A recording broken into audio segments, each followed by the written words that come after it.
Well, good evening, everyone. Welcome to another Saturday night stream. We're just going to start off with our normal kind of, let's say, what's the word I'm looking for? You know, when you maintain something, maintenance things.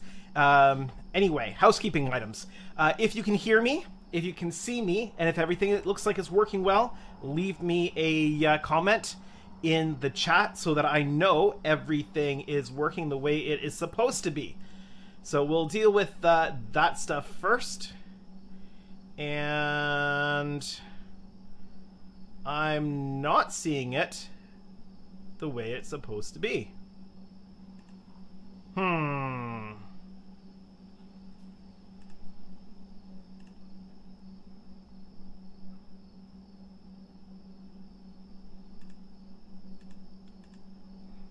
I'm just checking that. Me channel. I have to wait out an ad.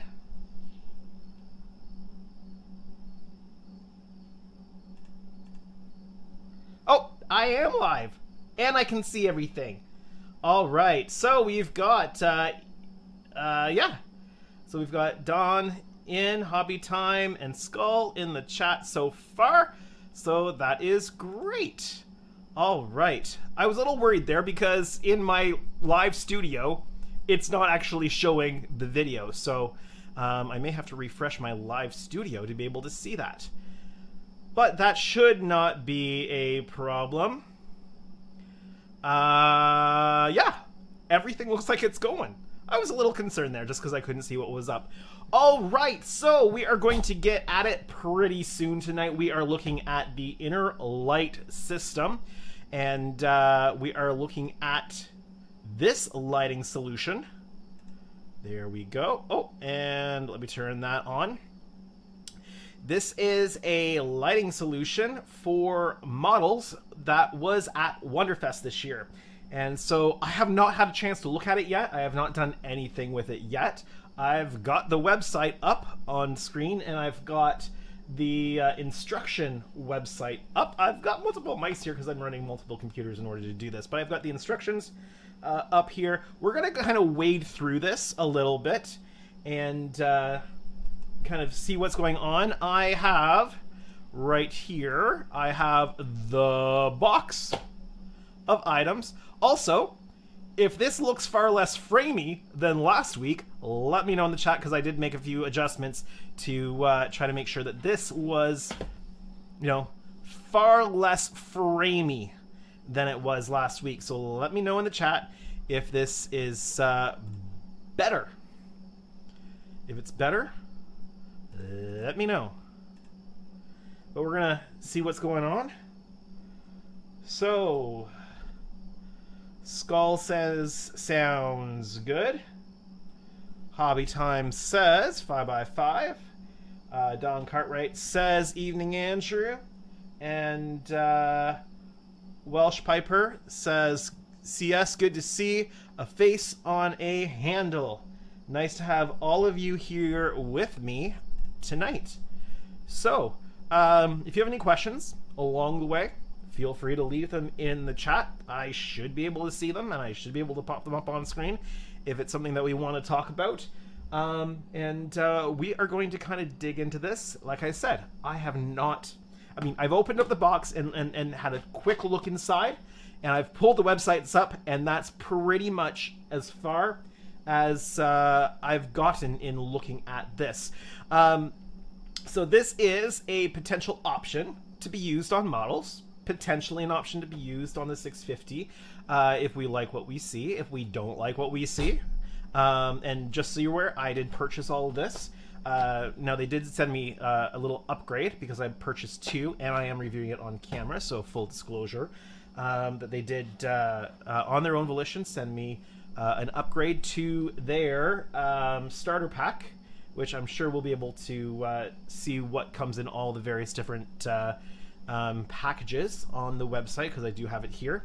And but I've got two of these packages that would let me do two models. I do have the 2Ds on the shelf, and I'm not saying I'm using them on these kits.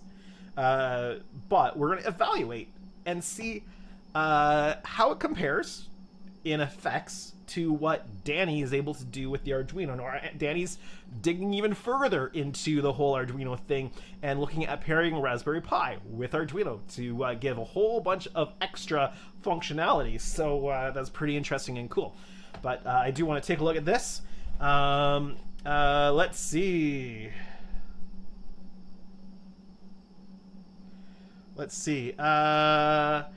Welsh Piper says, not a model question. What is the unit you're using to put stuff on screen? Can't remember what they are called, but would like to look more.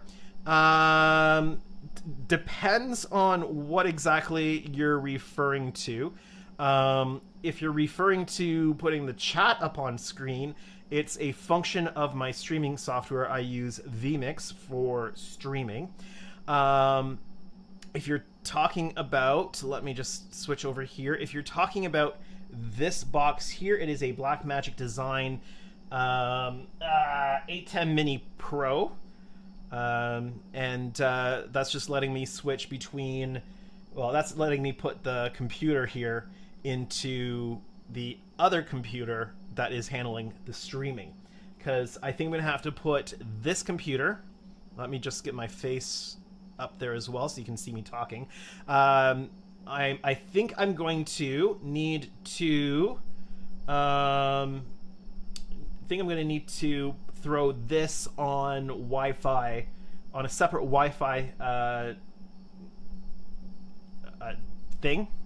I think the Raspberry Pi that's in here has a Wi-Fi. Can't talk. 44 now, and I can't talk. Yeah, just it has its own Wi-Fi that you can connect to in order to make all the adjustments and stuff that you need to. So I wanted to have a different computer that I could then connect without losing my stream. So I'm not sure which thing you're talking about, but those are the things I have. And my streaming software allows me to view the chat on my iPad, and I can select the chat just like this and throw it up on the screen. And Captain Shellman says, hello, hoping I beamed in before the Ewoks. So welcome to the stream tonight. So we're going to hang out for a while. I'm going to do my best to figure this inner lighting system out, and we're just going to kind of work with it. I've got some LEDs here, so I can use this for doing some testing of potential effects and that kind of thing. And we're just going to kind of figure it out as we go. So, yeah, thanks. The Blackmagic unit is okay. Yeah, so it's just a video. It's just a video switcher. I needed a separate video input to put this laptop into the other computer. So I needed to use something different than what my face camera is connected to, just so that the streaming software could grab both sources. I can't, in order to do my normal picture-in-picture with my streaming software, I couldn't run everything through the same input because my cam needs to be down in the corner here.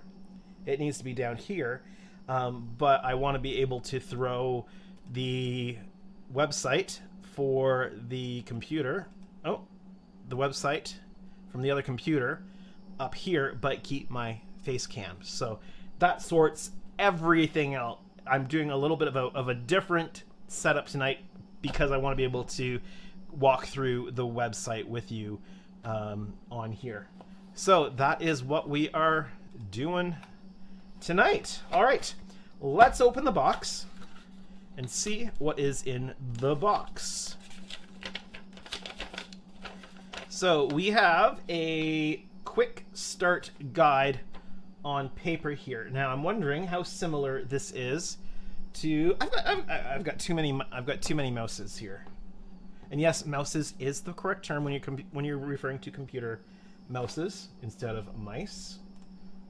So I have the full introduction. Let me just put this up on screen. I have a full introduction and kind of step-by-step quick start guide. Here's the quick start guide, same image as what's on this page here. So we should just be able to kind of walk through this, learn as we go, and figure it out. But let's see what else is in the box. So first and foremost, we have a Raspberry Pi. I don't even know what these things look like compared to the Arduino. So let's pull it out, because we're going to need to pull it out anyway. Okay. So these things come in a case. Oh, and the lid comes off. So that is what the Raspberry Pi looks like. And yeah. Yeah, I think it's quite secure in the bottom there, so I'm not going to try to pull it out. But let me put this back on. So that's the Raspberry Pi. Let's take a look at this in comparison to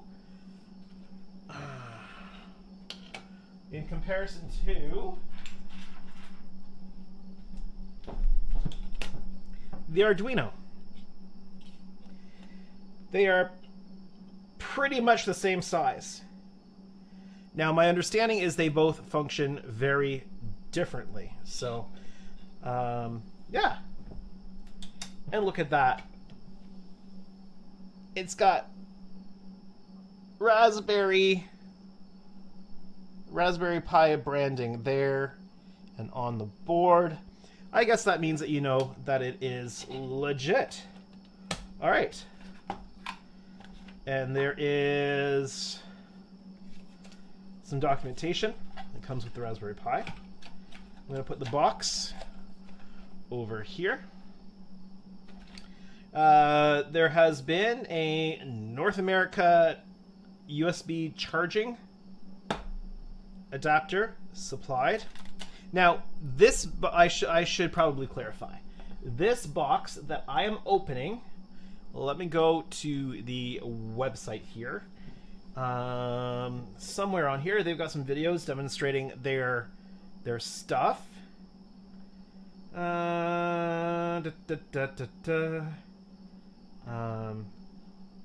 Various things that you can do with it. I am looking for... They've got a light controller and a pro controller. We have the pro controller. It'll do up to 1,000 LED. It'll control up to 1,000 LEDs. There is a workaround around that, which if we happen to hit that max, which I doubt we would on any project, there is a workaround. Oh, and Danny is in the chat. Danny is in the chat. Yeah, Danny, we are, let's see. Danny is the programmer of Arduino, and he says, is this my competitor? Yeah, so I am checking out just what, let me just move back here. Just what is happening with this inner light system. I think I told you I have two of them, and I'm checking them out, and I don't know what project exactly they'll be used on, but I wanted to check it out, see what's going on.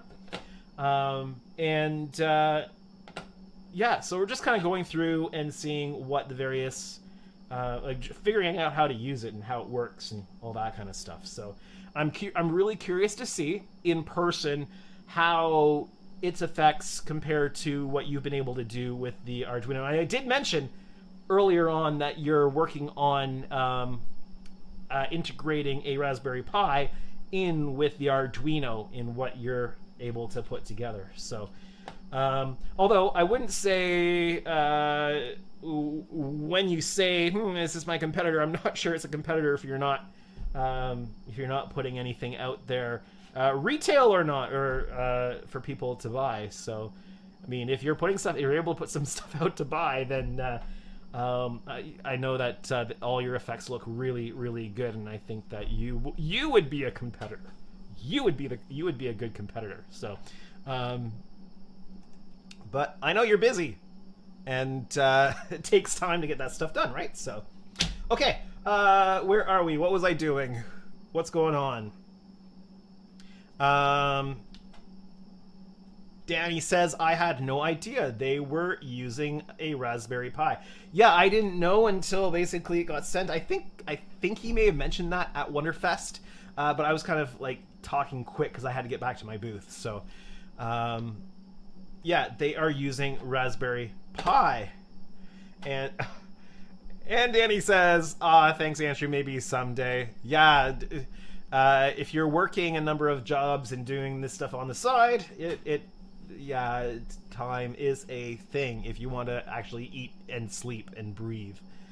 All right, these are the two controllers. So they got a light controller that only does up to 30 LEDs. The Pro controller, which we have here, does up to 1,000.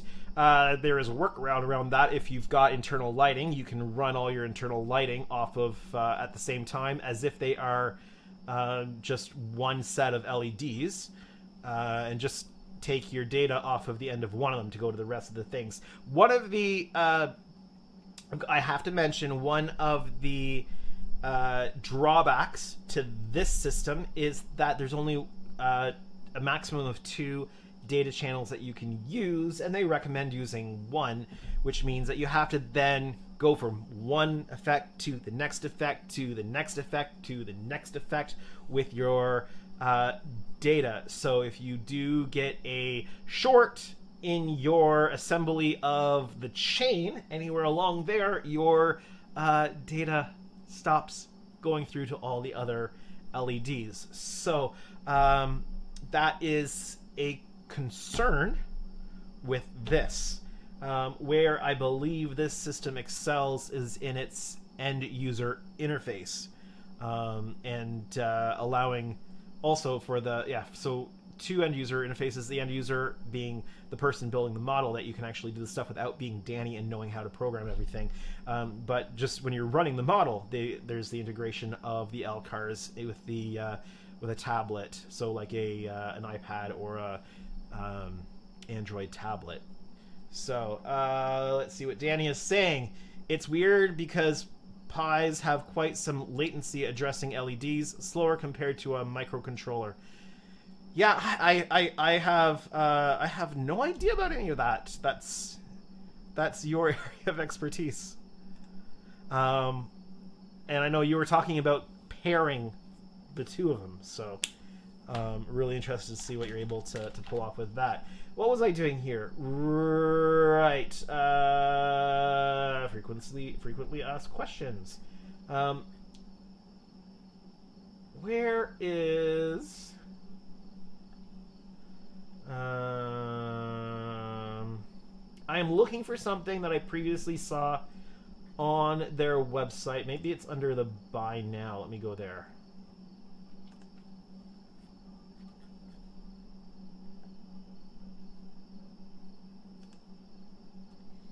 Okay, here is the list of things. So, we have the starter kit here.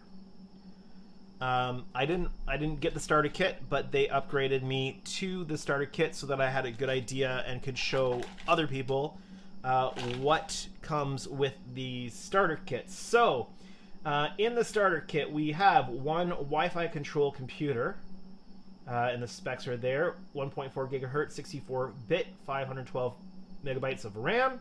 I'm assuming that is this. Oh, that is this, the Raspberry Pi. I'm assuming that's what that refers to. Let's see, what else does it say? I'm gonna look at the list, and I'm gonna compare the list with what I am pulling out of the box here, because I don't really know what's what. So we're figuring this out together. Hey, Jordan! Jordan is in the chat, and welcome to the stream. You must be done work, or you're watching my stream from the restaurant. Either way, welcome to the stream. We are going through the inner light system to see what's here and see if we can figure out how to get it to work. Curious to see how the effects compare to what Danny is able to do with the Arduino. Because I don't...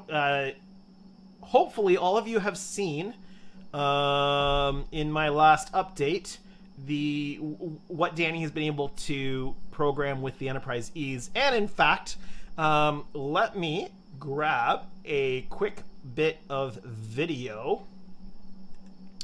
And I will actually show you here. Just have to find the right video clip here. I think this is it. Let me just throw this on here. I'll hide my face. And yeah, so this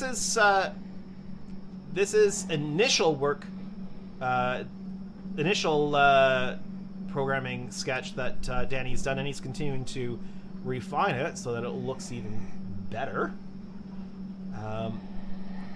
But this is what's happening currently on the two Enterprise E's.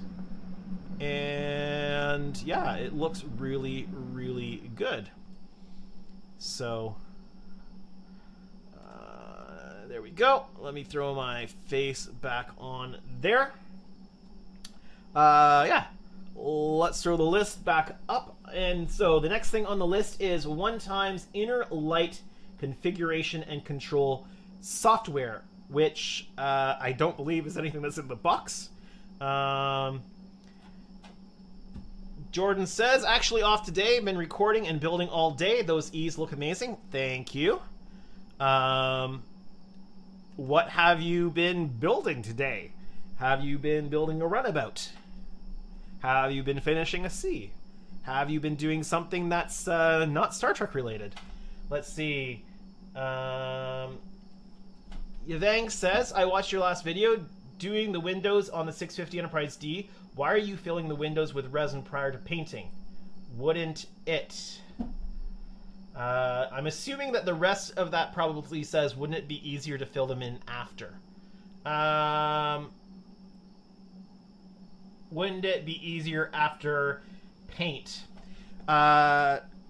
Interesting, this software does not go past a certain count, so I have to go to my studio, the YouTube studio, to read the whole thing. That's okay. But, alright, the reason I am doing that is because they are larger than typical windows. They're narrow, but they are long, so, whereas on the Enterprise E's, I will fill those with, microcrystal clear once it's all done. These windows on the D are bigger, and anytime I have a larger window, I like to actually fill them with resin. One, it gives... Oh, I'm talking, so I'm going to make myself big so I can actually talk to you guys.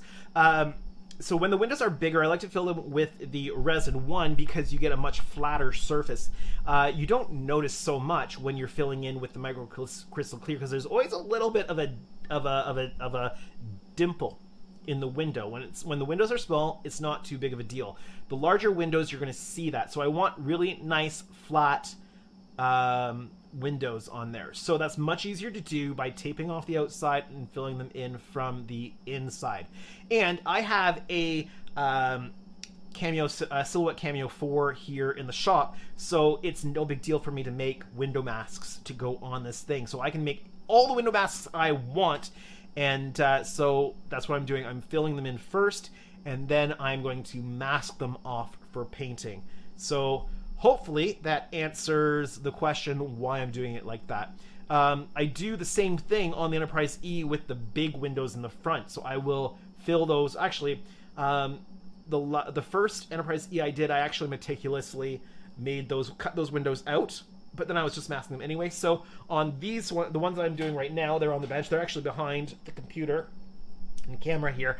I opened up a bigger area and filled that in with resin, same kind of way, and those get window masks on them for painting. The rest of those little windows, because they're so small on that, they just get filled with the microcrystal clear after it's all done. So it all depends on window size and how I'm approaching it. Now, interestingly, Helios, when they built theirs, they didn't put anything in the windows. They were using wallpaper decals, so they let the decal film essentially be the window covering on that. Not what I would want to do. I don't like using decals for Aztecing in detail. I like to paint. So if I can paint, I will paint. So I am not using the wallpaper decals on the Enterprise D. I am painting, which means windows need to be filled. So they are being filled ahead. Let's see. Jordan says, did 3 tutorials with Ken's Hobby Bench this morning and just finished the Razor Crest Cargo Bay mod. Very good. I'm sure that there's going to be some fun content coming with that. And Vang says, can you scrape resin windows after painting? I would not. I would not risk it, because you risk creating actually scratching away some of the resin. You risk the paint not coming off. So masking with vinyl masks is a much safer approach on that. But as always, anything that I'm saying here on how I'm doing it is simply my approach and my opinion, and does not mean I am the authority on any of that. So there are a million different ways to approach building the kit. That's why it's exciting to see some other guys building the Enterprise D on camera on their YouTube channels, because they're going to approach things very differently than I'm approaching it. So Phil from Sprue-Averse is currently working on his Helios D, and he's got 2 videos out now, and he's approaching many things in a different way than I'm approaching. He's filling his windows from the outside. I'm filling mine from the inside. He is going with the built-in apertures for the phaser array. I cleared mine out, and I'm using LED strip, which is a handy little technique I came up with a few years ago. And Danny asked the question, why hasn't Uncle Lou started yet? And I have no idea why Uncle Lou has not started yet. I expected him... So, at first, he was telling me at Wonderfest that he was going to start working on it as soon as he got home. And then it turned out that he wasn't going to be working on it as soon as he got home. And who knows? I mean, this is not a kit for the faint of heart. Now, I'm not saying Lou is a faint of heart. I did not say that. What I'm saying is that there is a lot to work through in figuring out your building approach on this, because there are no instructions. Nobody has ever built this on YouTube or online anywhere before, so there's no guide to follow. So we're kind of trailblazing on this, and it takes some thought put into it before you get started. So it's quite possible that he's just kind of trying to get his ducks in a row, because Uncle Lou, he likes to move fast on these things. So he probably wants to make sure that all of his ducks are in a row before he starts the project, because he will want to move through the project fairly quickly. Whereas I tend to take forever to build these things. Part of that is just that I've got kids, and they take a lot of time, and so it's hard to get time in the shop to get work done. The other thing is I tend to be really meticulous and sweat all the little tiny details, probably overthink them a little bit, but I do take a lot of time. But Lou likes to go through them fairly quickly, so I would imagine he probably wants to get all of his ducks in a row before he starts building. Welsh Piper says, is the Tommy 1350 Enterprise good value for $6.99, even though it's not shipping till next October? I am definitely the wrong person to ask that question, because I have no interest in buying pre-built things. And in fact, I really don't, apart from a couple of the kits that I have on my shelf, like the 1000 scale Akira class, apart for a few things that I will want to keep once I've built them, I really don't care if they stick around or not. That's why kind of building commission is good for me, because I get the experience of building it. I get the experience of creating content around building it. And then they go out the door. Then they go. I'm much more interested in the building them than I am in the having them. So I'm the wrong person to ask about the Tommy refit, because I would not want to have something that's already pre-built. I want to be able to build it myself. So your guess is as good as mine. Maybe the rest of the chat can give you some guidance there. Danny asks, Andrew, are you building the Generations version of this ship? In that case, there shouldn't be any edge sensor arrays on that ship, right? I've got to figure out. I've got to up the character count here. I think there's a limit on the character count, so let me just go over on that ship, right? There is. Are you talking about around the edge of the saucer, Danny? In that case, there shouldn't be any edge sensor arrays.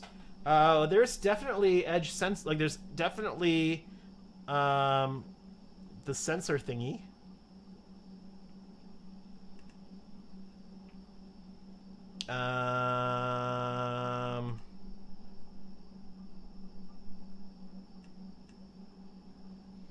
Just a moment here. Let me pull up, because we've got photos of the studio model as it was used in Generations. So let me find a good edge. Okay, so let me throw this picture up here.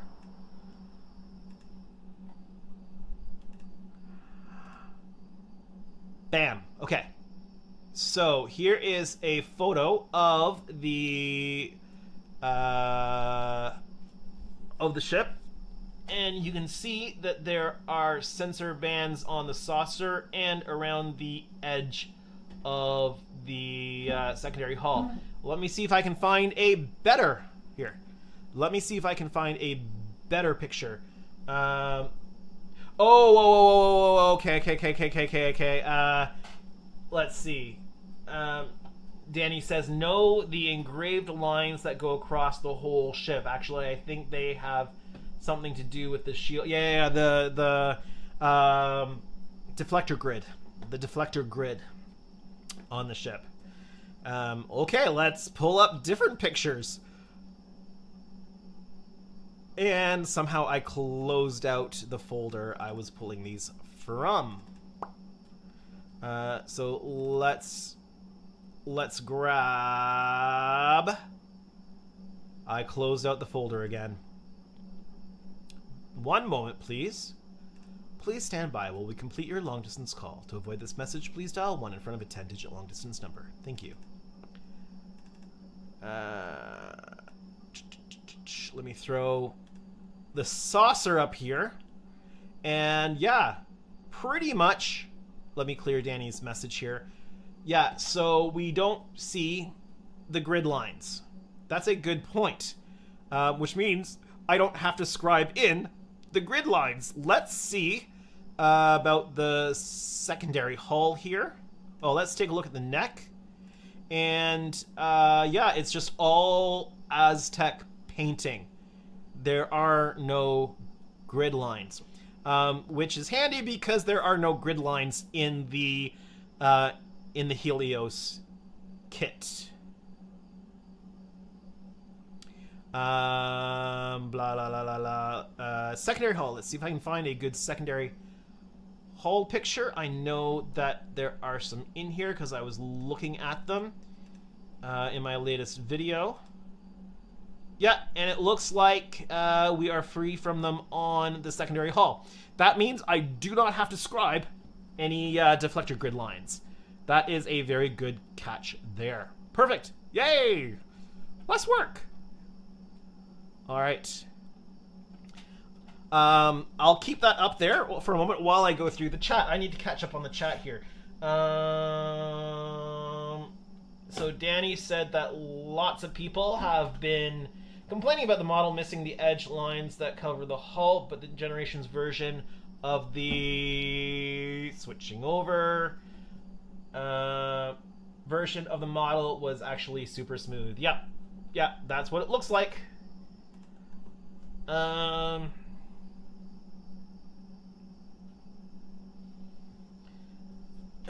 Jordan says, for the refit, I would only say that if you want a 350 scale and don't want the nightmare of building the Polar Lights 350, go with it. And Yvang says, oh, that explains why I've seen it on some pics and not on others, referring to the grid lines. Jordan says, but if you have the skill and time and the money, build the Polar Lights kit. The Polar Lights kit is called the Widowmaker because so many people give up on it. Because it is a bit of a pain to do. And I think a bit of a pain might be a bit of an understatement. And Danny says, think the neck has some grid lines when looking at the pic. Yeah, I'll have to pull up the... because right now I only get to see them about a quarter screen in my streaming software. So I will have to pull those up on the big monitors and have a really good look. Also, Todd from who's part of Hobby Time Modelers sent me a bunch of new photos that he took personally of the studio model, and so there's a whole other wealth of photographic information that I now have to look at. And Ken says, good evening everyone. Good evening, Ken. Welcome. All right, let's get back to figuring this out. So we're at item number 3 on the list. It's over half an hour in, and we're on item number 3 out of the box. And one of them wasn't even one of the items. Previous items wasn't out of the box. It's just talking about the configuration control software. So we are looking at a 5-volt DC 2-amp power supply. Okay, we've got that right here. Looks like an iPad charger. Although it's USB-A, not USB-C. 1 USB power cable. We have 1 USB power cable. Here's the power block. Here's the power cable. Then we've got 1 USB extension cable. We have an extension cable.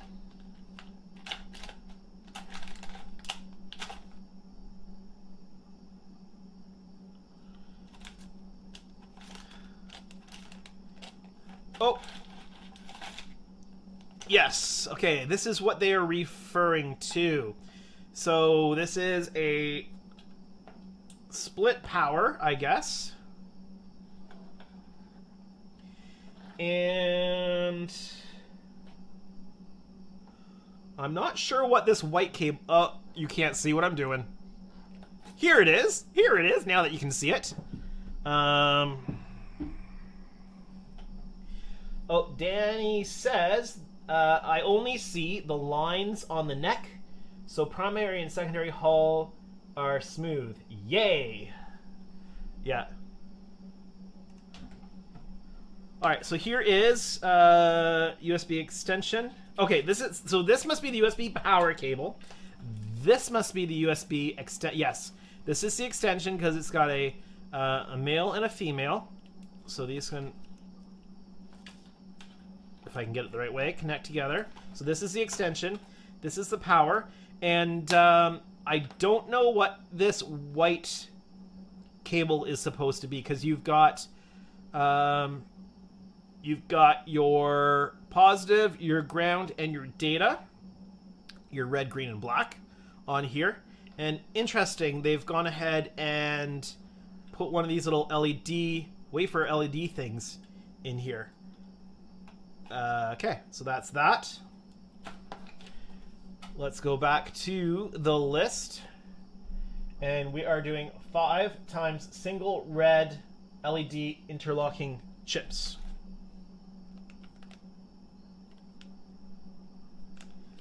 That's LED strip.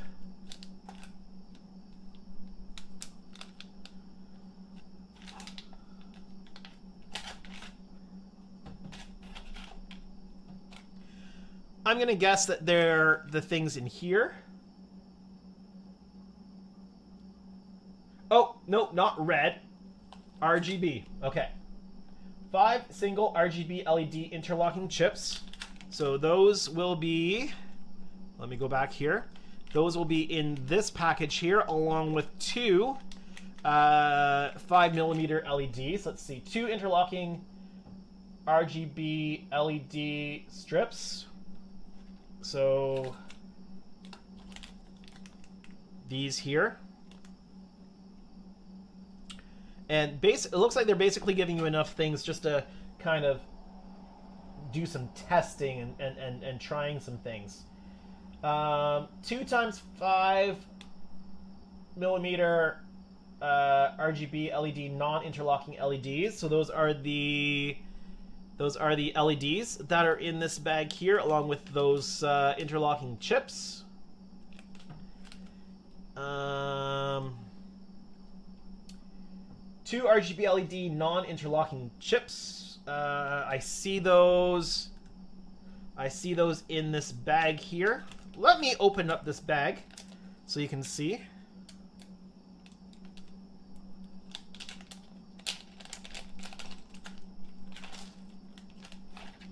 Okay, so the two non-interlocking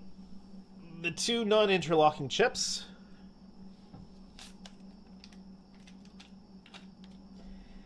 There's only 4 interlocking chips in the bag, but that's because one is attached to the power cable here. So I'm going to separate this out, throw that in there, and then there's 2 of the 5mm addressable LEDs.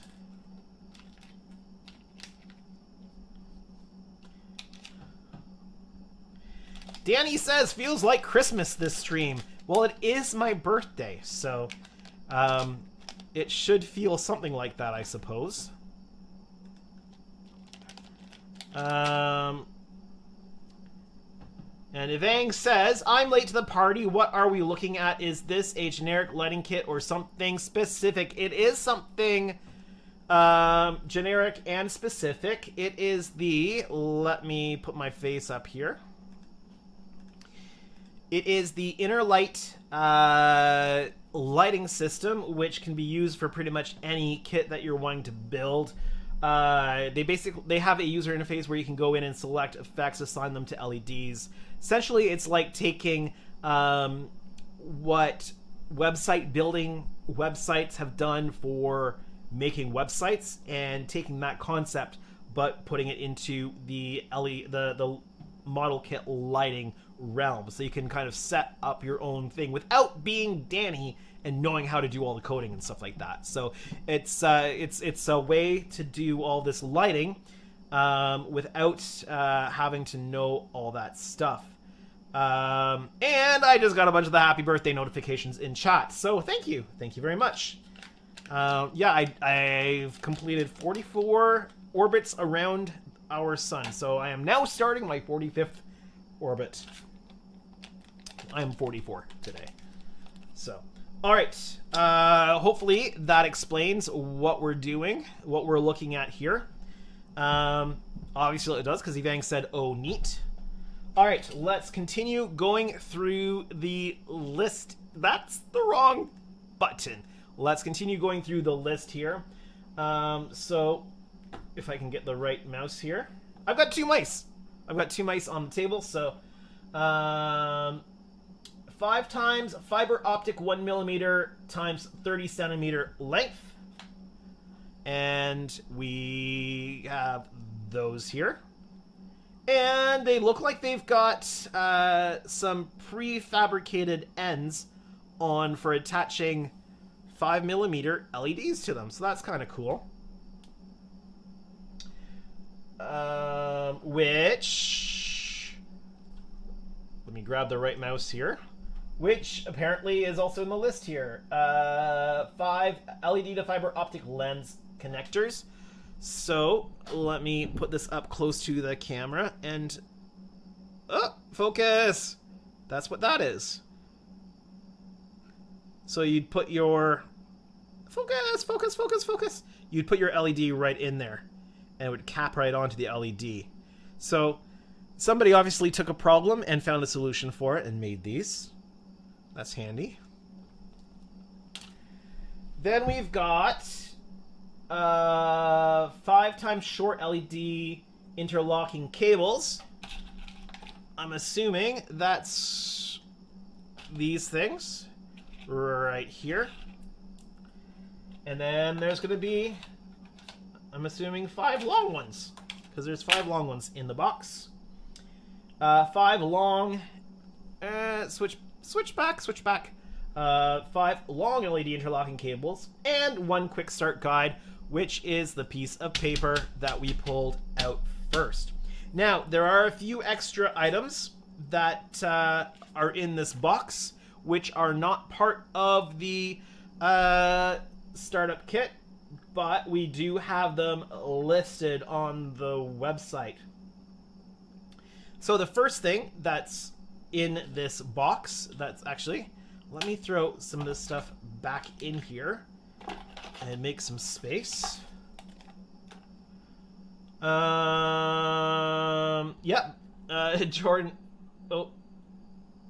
Jordan says, "Yep, buying some of those connectors right now." Yeah, well, I've got some now.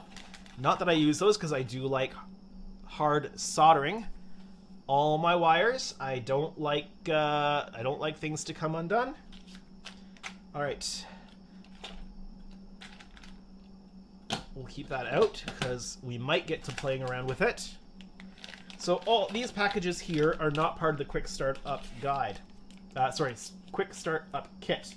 They are accessories. So we first have this item here. It's called the expansion board, and this board allows you to control up to 6 5-volt DC devices.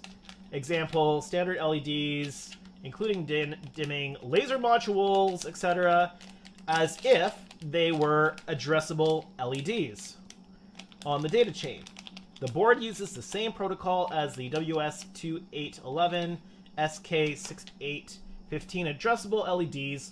On the board, RGB LEDs are also included, which can be used with the fiber optic connectors if required. Multiple boards can be daisy chained together or inserted anywhere on the addressable LED data line. The board takes up either 4 RGB LED slots or 3 RGB W slots. It is compatible with either type of LED system, 500 milliamp max per output. So, what this apparently does is, so for example here, let me switch cameras back here. I'm just hopping up onto a, give me a moment, I'm just readjusting because I've been standing pretty much the whole time.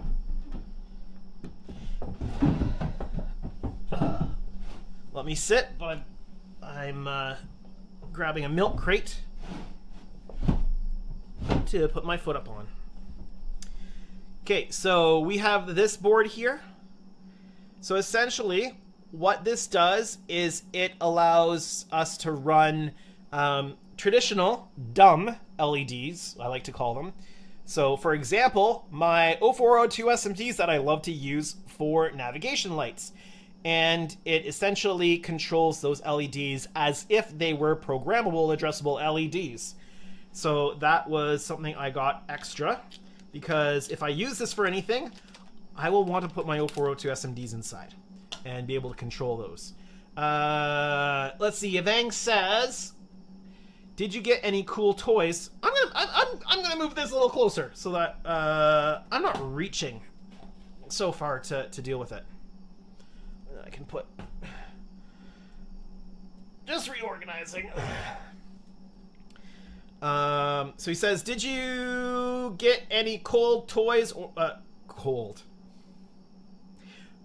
toys or new tools for your birthday? No. I I haven't really gotten anything for my birthday, at least not yet. It's been rather busy around here, so and actually my family has left for the week today, so we had lunch. We had birthday lunch, and then they got in the vehicles and went to the in-laws for the week. It's just kind of the way that things work out for childcare over the summer while you're working and stuff like that. So, and let's see. Danny says, yeah, because the Pi by itself is not suitable for addressing controlling LEDs. Yeah, because we're able to control the 0402 SMDs from the Arduino. And let me see if I get this right, Danny. So the ground is just the ground. It goes into the ground on whatever it is that you're powering it with, whether that's the Arduino board or, in my case with ease, the line power coming in from the 5-volt power source.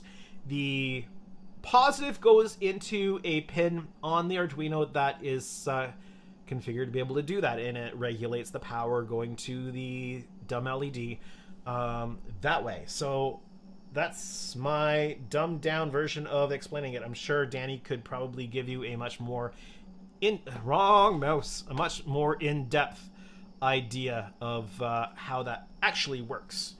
But it's worked out really well on the Enterprise E's that we have going on.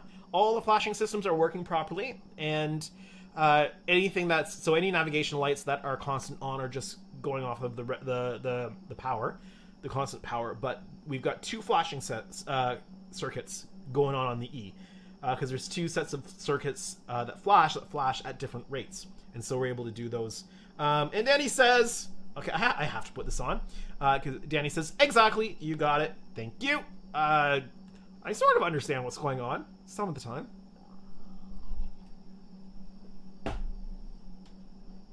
All right, let's go back to the website here. And is this helpful, the way that I'm going through this, looking at the descriptions on the website and going through the box? Hopefully we actually get to trying out. I'd like to at least see what their phaser effect looks like, because I think that's going to be the kind of, that's going to tell us a lot. Danny says Arduinos were actually designed for this type of work and can address dumb as well as smart LEDs very effectively. Pies, on the other hand, and I will switch this so that it brings up the. Actually, let me see. Let me see if I can fix this on the fly here. I'm not sure whether I'm going to be able to edit this on the fly. I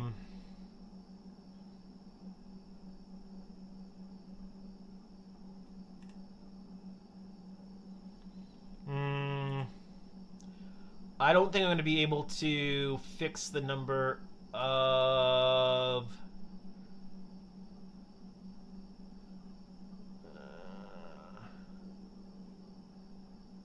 oh, I think I can.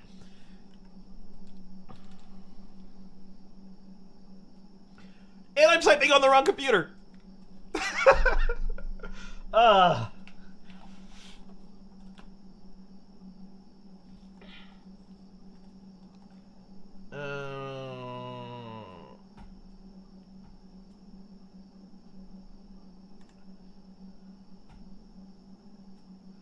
Okay. Give me one moment, please. So what I did just cleared. Oh, never mind. Just took a moment to reappear. And I think I solved my problem. Oh, okay. So, look at what Danny said on the screen. I'm going to clear that out. And if this works properly, we should get the full message. Okay, that's better. Arduinos are actually designed for this type of work and can address dumb as well as smart LEDs very effectively. Pies, on the other hand, were not designed for this type of work. And we get a thumbs up from Jordan. All right. I deliberately put that on to see if the emojis would work on this. All right. Back to the website we go. All right. I'm going to scroll down. We have audio pack. I think I got the audio pack.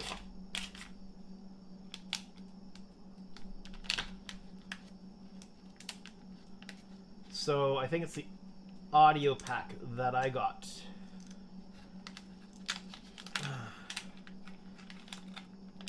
So we have a speaker. I have no idea how good it is. And, oh, let me switch back over here.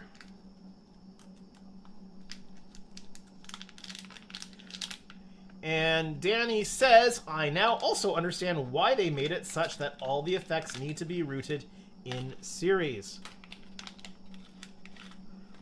I really need to get Danny in on a Zoom call so that he can participate in the stream or something like that. But it's got to be like ridiculously late or where he is. So this will be the audio board, I believe. Let me read what it says on the website. Whilst the Pro Bass controller has an audio output.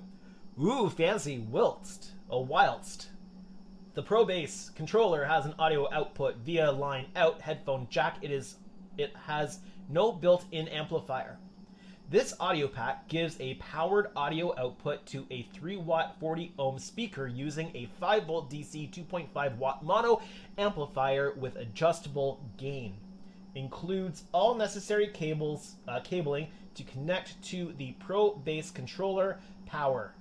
Speaker dimensions 30mm by 70mm, amplifier dimensions 25mm by 15mm. So this is the amplifier.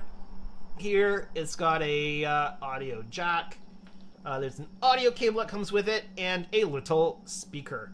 So we will play around with that, and I believe it's quite easy just to load up audio cues and stuff like that to this system. So we will have to play with that.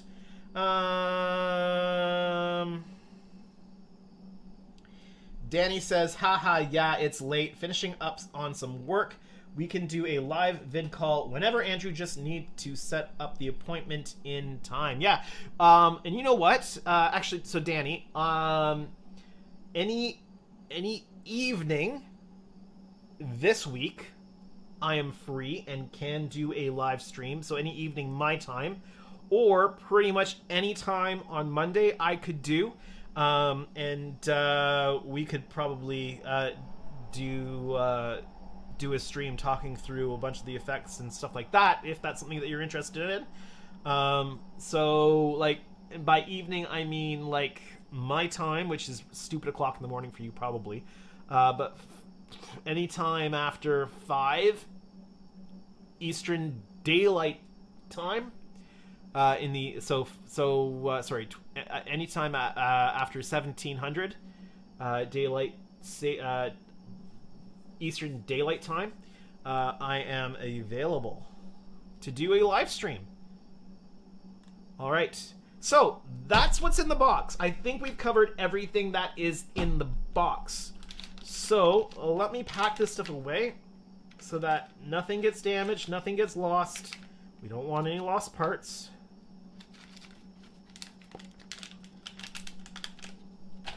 Okay, let's throw this stuff in here, back where we got it.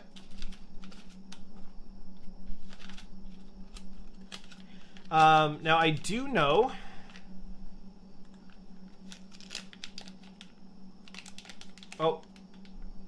Danny says, yeah, we can do that for sure, but stupid o'clock in the morning is hard for me during the week with my day job. Stupid o'clock is fine on Saturdays though. Okay. Well, I always stream Saturday night, my time. I can't, like, I could do an earlier stream Saturday, because I'm on my own all day Saturday, so I could literally stream anytime Saturday, like, next week. Saturday the 6th, is it the 16th? Yeah, Saturday the 16th I could do. pretty much any time, so we can work out a time and we can figure out what we want to do on the stream, and then we can set up all of the technology side of it. If your viewers can turn in, Danny says, that would be perfect if your viewers can tune in earlier. Well, and what I would do is I would put it out there early on that there is a change of time for the normal stream. I mean, I am not a mainstream of streaming, so I'm sure a change in time is not going to throw very many people off. But it's amazing how many people watch after the stream. And because I don't have the stream up, I don't know how many people are watching. Looks like 10 people are watching right now. That's not bad. All right. Let me go back to my streaming software so I can actually control what's going on here. All right, let's get into the actual, the actual how-to here. I'm going to just switch positions here a little bit. And throw this up. The inner light scale model lighting system is the most... before I get going, this is the first time I'm actually going through this, so I am figuring this out on the go. The inner light scale model lighting system is the most advanced solution currently available for lighting models. Whether you are a professional model builder or home enthusiast, and regardless of the type of model you are building, the inner light solution represents the cutting edge of model lighting technology. The solution consists of a tiny computer controller together with one or more LEDs, light-emitting diodes, chips connected together in a chain. Each individual LED can then be controlled. Its color, brightness, and effect can be dynamically altered, either with physical buttons or via a Wi-Fi network.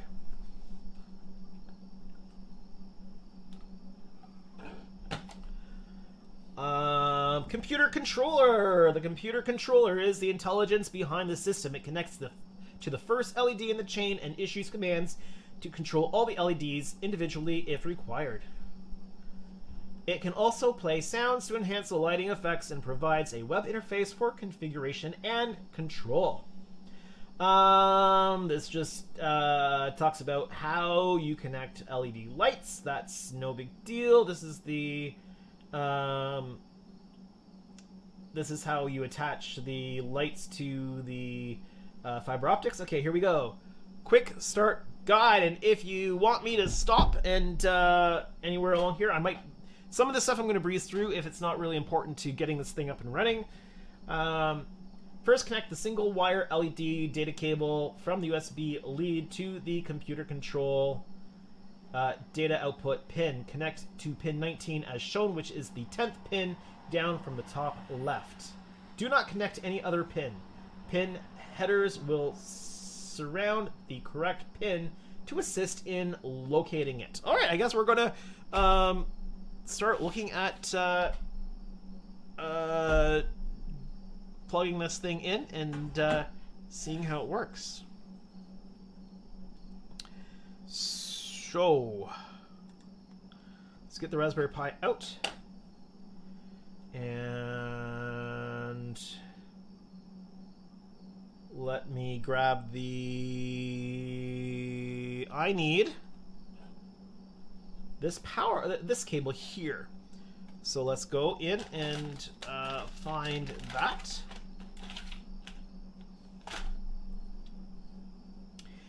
And it's not as appears in the picture. It's a little bit different than in the picture, but that is okay. So I'm going to grab... Let's keep the colors consistent here. So, 19. Ah, I need a female in there.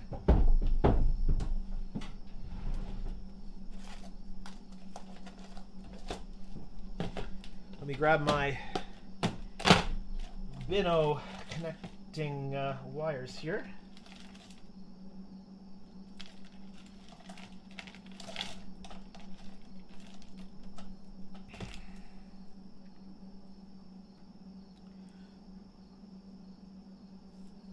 go.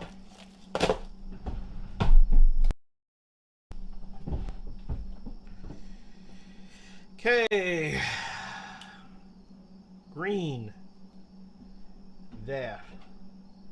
And you know what? It looks like they've put a... Looks like they've put something to indicate exactly where it goes. But it says it should be... So pin number 19, they say, is... Let me just go back here.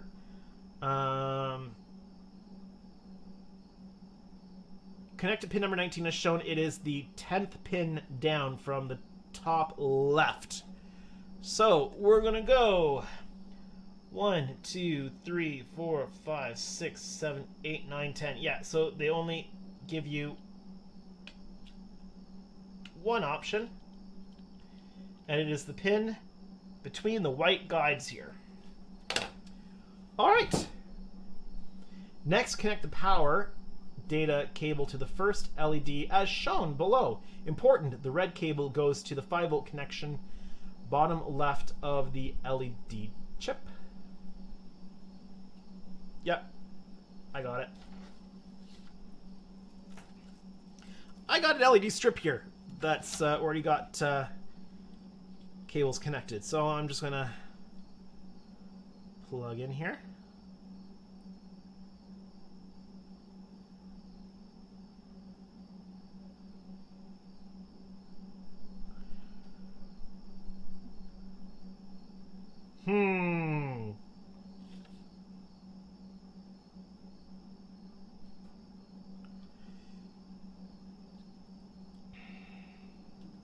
I see what they're doing.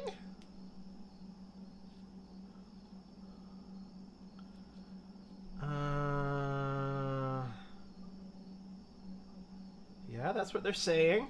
Finally, connect the micro USB power connecting to the computer controller. The micro USB.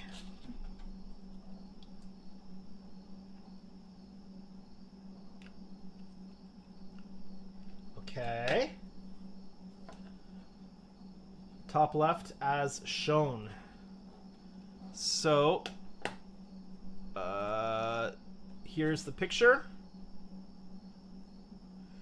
And here's what we've done.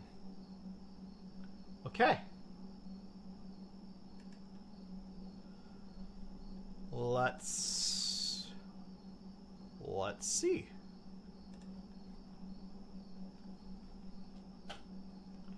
When first purchased, the computer controller will power up and start broadcasting its own Wi-Fi network called Inner Light, which you can connect to using your computer with the password Inner Light. Lowercase, all one word. Once connected to the Inner Light network, you can then connect to the main web interface by browsing the phone. Okay.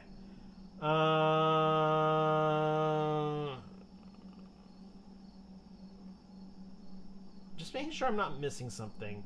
Connect the power data cable to the first LED. Important, the red. Go to 5-volt. Blah blah blah blah. Finally, connect the micro USB power connection to the computer controller top left. Okay. I'm assuming that I then, because it doesn't say as much, I'm assuming I give it power. Is that what you would assume? Would you assume that you then give it power? Okay. We can do that. Let's grab the USB. Nope. I want to be here. Let's grab the USB extension cable that they provide us to give a little bit of extra length. And let's see here. Oh, they provided me a USB plug.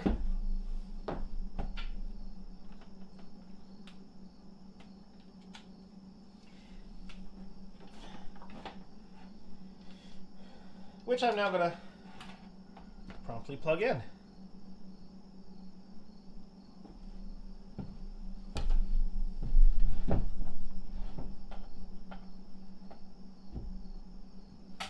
Inner Light is definitely... oh, wait.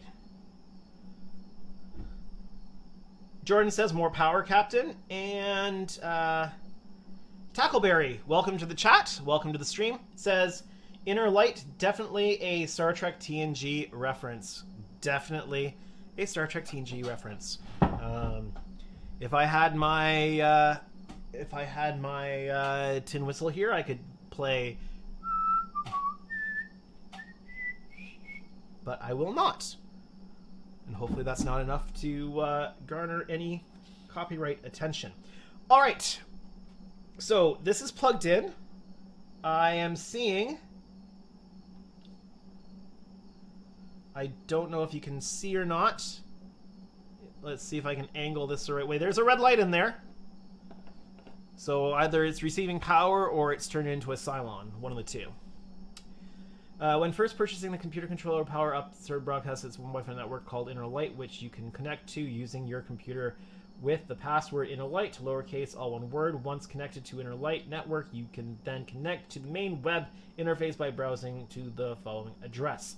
Okay, I am viewing this online, and I'm gonna have to switch the Wi-Fi, which means I'm gonna likely lose internet connection on this laptop. So, can I download this, or will it remain? It should remain while I go offline, right? It should. It should stay open. Internet people, tell me it's gonna stay open when if I go offline, right? Okay. Inner Light. And yes, my Wi-Fi here is called Department of National Security.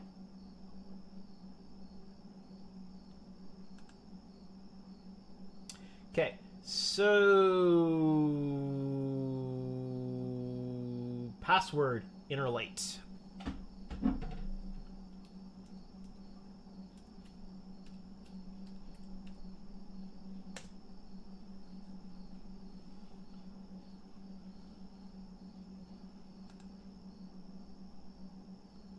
Do do do do do do do do.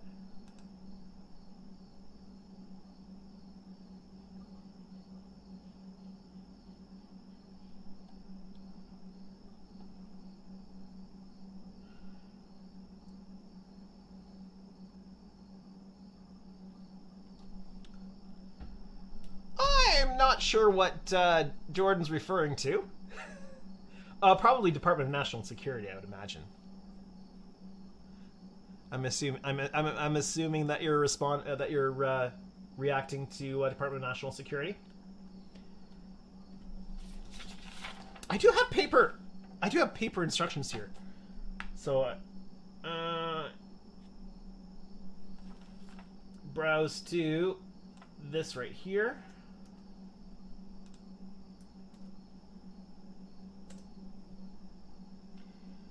Username. This is going to be very secure. Admin. Password is... Any guesses? Any guesses? It is... Password.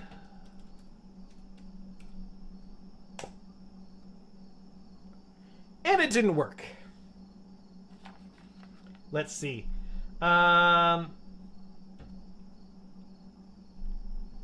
Todd is here and says, what are we doing? We are going through the Inner Light system. And I've already gone through all of the, what's in the box.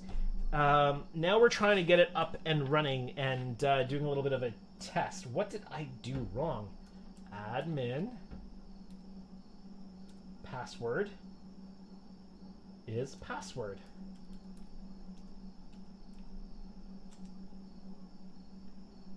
And we're in. All right, so here is the interface.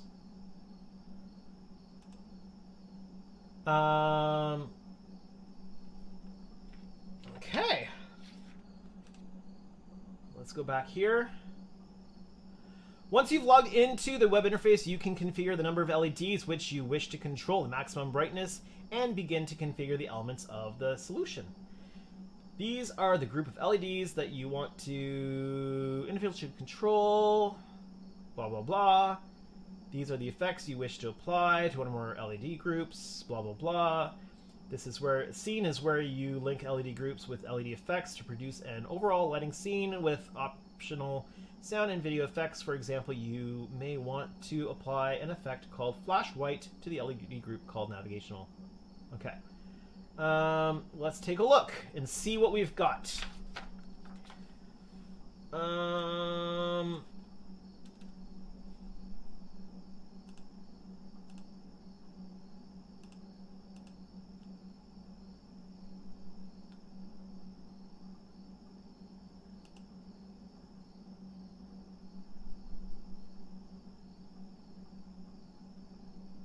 Let's see.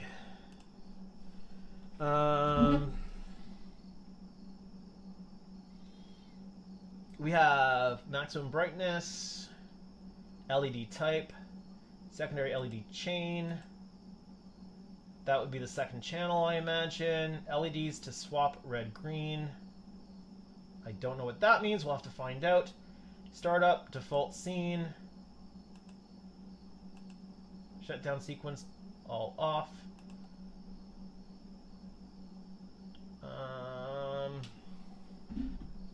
Okay. I'm gonna have to go back to the thing, to the instructions. Let's see. Tackleberry says Picard flute is the password. Yeah. All right. Oh my good gravy! Why did nobody tell me that it wasn't on that you were looking at my desk instead of what's on screen here? All right. This is what I've been looking at that you guys couldn't see because I didn't have it on the right screen. So here is main settings: number of LEDs, maximum brightness, LED type, secondary channel, LED to swap red green, setup default scene, so all off, startup, port phasers, starboard phasers, fire torpedo, quantum torpedo, warp, Borg, port phaser, Borg, starboard phaser, Borg, flash and aft lights, Borg torpedo, fire phasers, fire torpedoes, red alert, test. So I'll have to figure out what all this means. I don't know what it means. I'll have to figure out what it means. All right, back to the instructions. Okay. Powering down. When you are finished with the controller, always shut it down before the web interface menu option or physical control button, and wait for 30 seconds before disconnecting power. Failure to do so may result in damage to the operating system. Is there a physical button? They must be referring to a physical button that you would connect when it's in your setup, I would imagine. Wi-Fi network. The computer controller has a built-in 2.4 gigahertz 5 blah, blah, blah, blah, blah, wireless LAN interface. Means that that you can connect it to your own Wi-Fi network.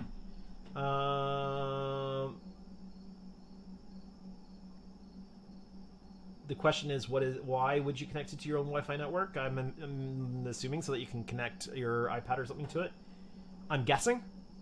I don't know. I'm guessing. Out of the box, the controller will broadcast its own Wi-Fi network called Inner Light. You can connect to this using the default password, Inner Light. We already did that. You can then connect the web server configuration page at this, which we logged into, and log in with username blah blah blah. Yep, we did that. You can change the Wi-Fi password and or the SSID name from the network configuration page on the website. I'm not going to worry about that. Okay. You also have the option of allowing the controller to connect to your own existing Wi-Fi network by selecting the option on the web interface and entering your network details. Warning! If you enter these details incorrectly, you will need to factory reset the unit. Please refer to the support section. That sounds like I want to leave that alone. They make that sound scary. Okay. If you connect to your own Wi-Fi network, the controller will be given a DHCP assigned address by your network router. You should also be able to access the unit at the address given by the router or at HTTP blah, blah, blah. Okay.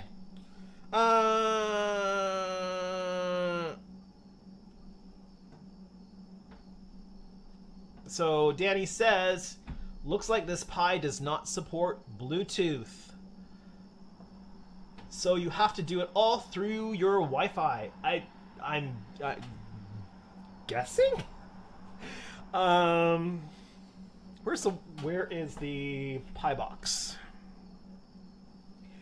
I'm getting old. I have to take my glasses off to do this. Is there anything on it about? Nope. Somebody could probably Google this. It is a Raspberry Pi 3. Does it support Bluetooth?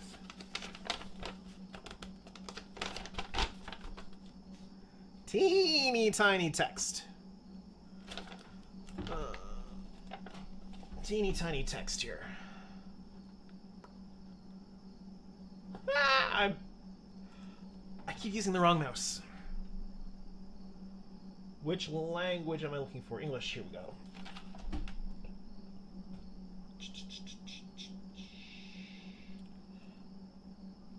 Just scanning through.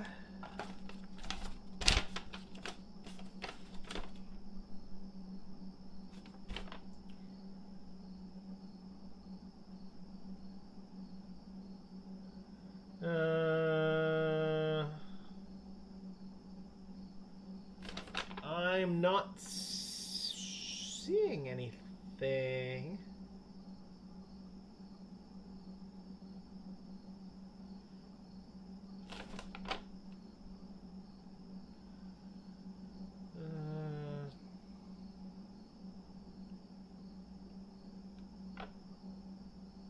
Looking, just I'm briefly scanning through, looking for any information about Bluetooth. I am not seeing anything, so let's assume, at least for the time being, that it is not Bluetooth enabled.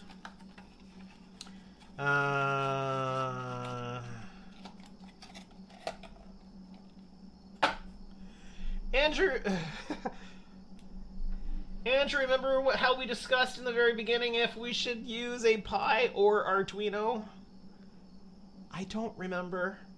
That means nothing because I didn't really know anything about it. I was trying... I was dreading having to figure it out.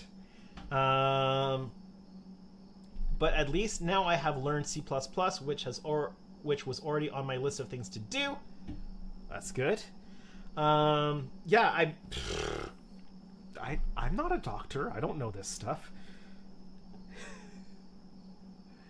Yeah.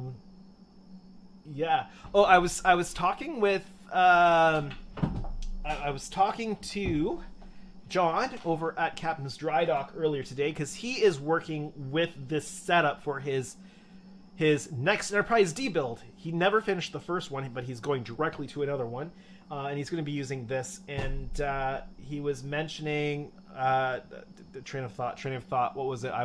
Oh yeah, he was mentioning that the instructions are not overly clear, and so he is putting together a video or maybe a set of videos to kind of walk through how to set this up. So I may look at that for looking at this.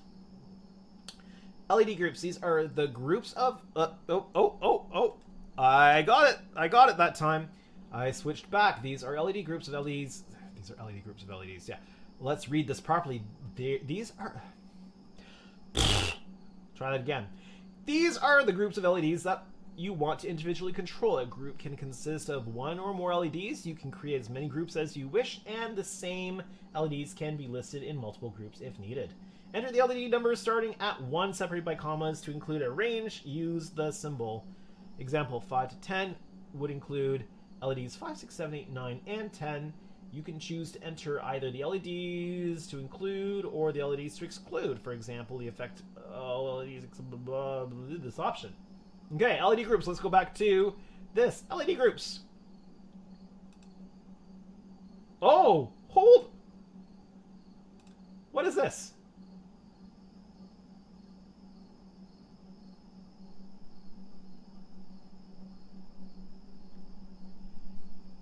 This already has This could be handy.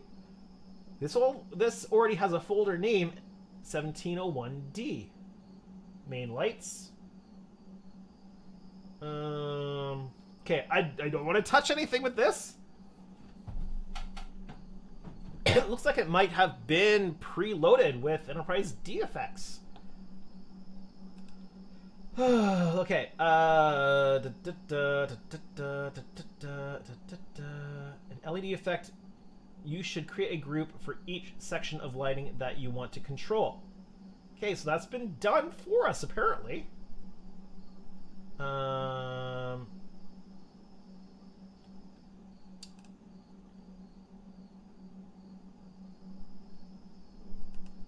I click on this? Okay. Okay, so we're kind of sussing this out. The main lights include LEDs 1 to 5. Nacelle, I'm assuming that means Bizarre collectors, 37 and 53.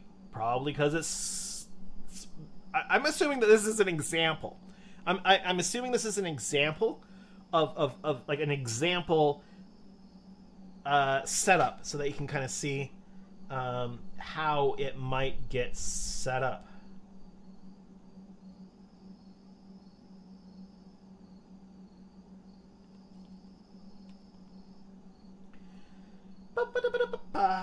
Okay, so 3753 looks like they're assigning like 1 LED to it.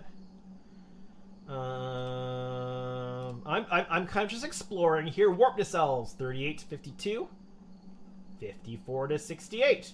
I'm assuming that the gap there is either intended to be a navigation light, or was that the Bizarre collector? So it's 53. 53 is a Bizarre collector. Got it. Okay. Torpedo. Torpedoes away. LED components, including the so the first LED is set up as a torpedo. Okay. Somebody is making some really bad squeaking noise outside. I don't know if you can hear that. That's horrid. It is a beautiful night here, so I've got basically every light. I can't talk in my old age here. Every window in the house is open because it is so nice. It's finally not hot, and we're finally able to get some really nice cool temperatures coming through, where it's cooler outside than what the air conditioning would make the house inside. So, all right, we've got impulse engines 7 and 8. We've got port phasers, because apparently there's port phasers? I have no idea. Starboard phasers. All lights, 1 to 100. Strobe nav. Port nav. Front nav. All nav lights. Okay, so I guess this is sort of like a demo on how you would go ahead setting it up. Did it?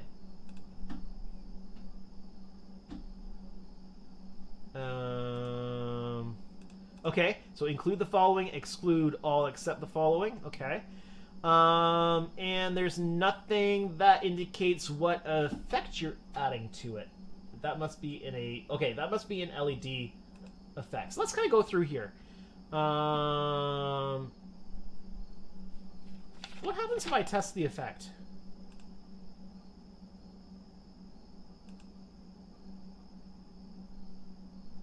Nothing.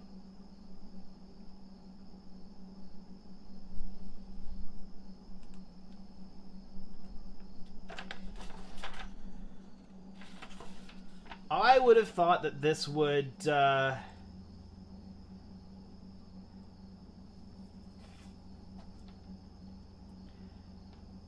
would have thought that hitting test effect would have sent it to the LEDs.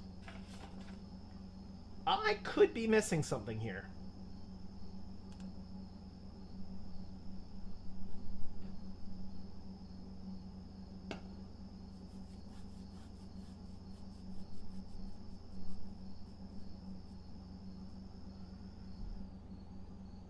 Well, there's no data cable connected to the LEDs.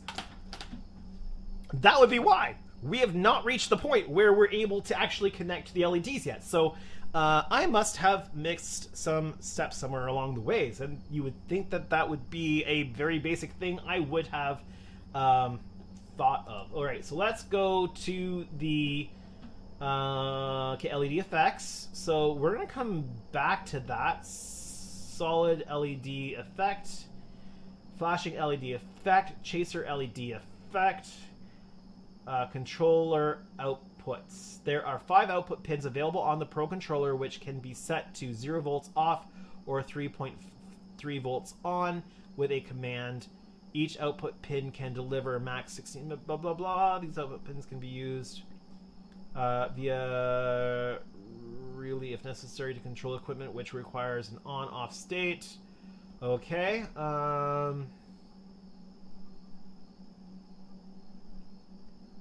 You can connect the output pins as follows. Output 1, output 2, output... I want to know where my data cable goes. The board... Okay. Did I miss it here? LED groups, apply effects.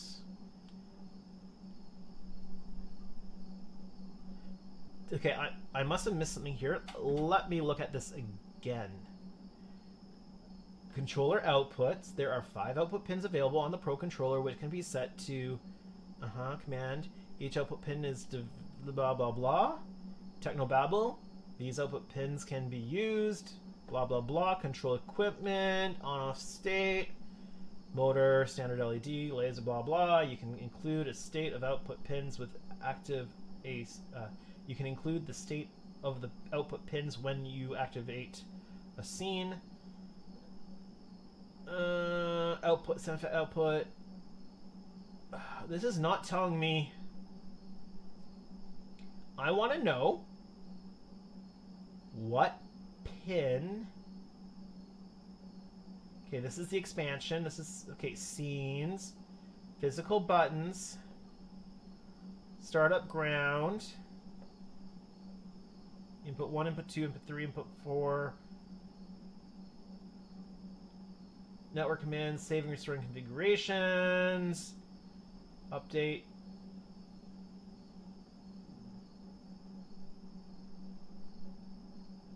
CD card. Okay.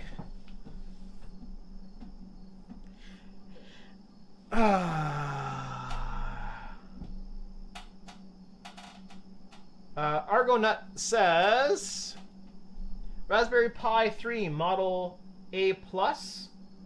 This model has Bluetooth 4.2 BLE.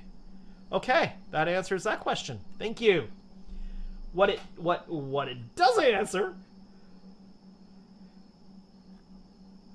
and am I missing it because I can't actually show any flashy without it? What pin is the data? Okay, has anybody seen it in here?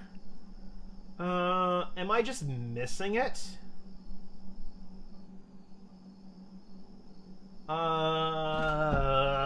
I doubt John is up because it will be stupid o'clock in England, but I can ask what pin number is on the Raspberry Pi, on the Pi is the data channel. I can't find that info anywhere.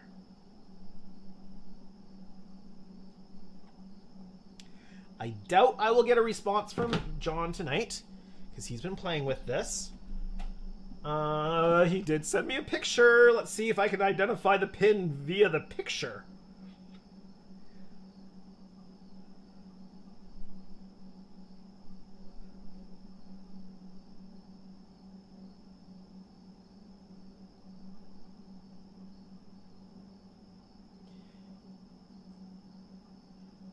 Unfortunately, no, I cannot.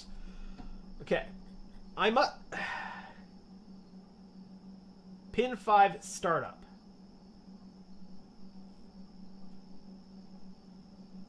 Oh. I think it's right here. Pin 19. LED data. Okay. Found it. I think. Found it. All right. So we need...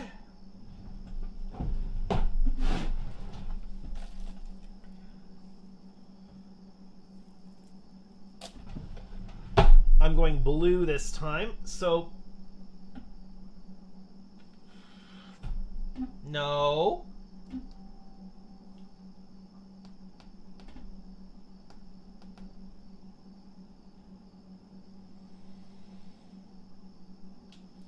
Okay, I think I got this. I think I have this wrong.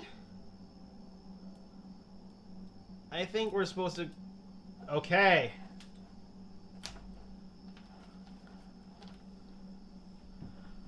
All right. Let's test the effect. Off. Off. Okay, it is off. Okay. I had it plugged in wrong.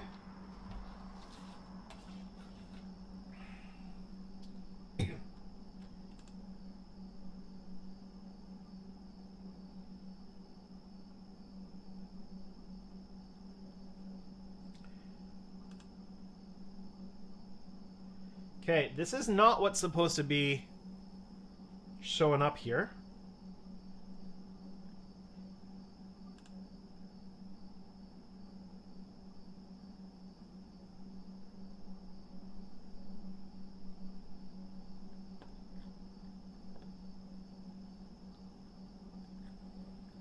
Weird.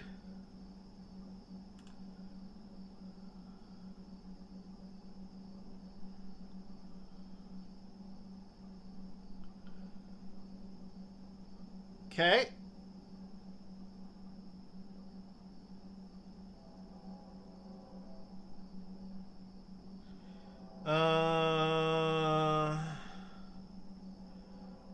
So Danny says, if it has Bluetooth, why didn't they add the support for it? Good question. And I might have to dig in more. And Danny, if you're curious at all,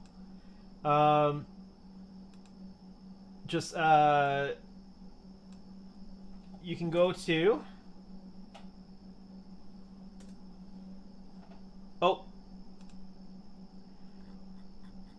scaleelectronics.com. I forgot that I'm not actually connected to the internet here, and I forgot that I'm still on that. Okay, so it's going through some stuff.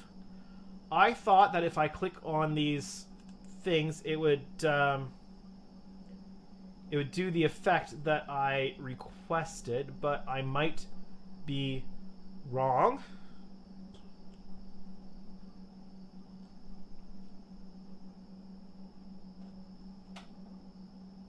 Oh, Danny says, didn't the instructions say it will scan itself for the data connection? Did it?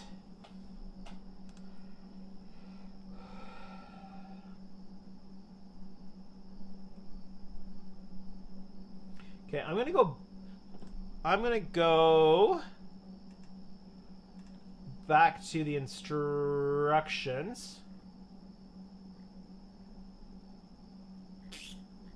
on how to hook this up, because apparently I hooked it up wrong. Okay, yeah, I hooked it up wrong. I did hook it up wrong. So I've got it hooked up properly now.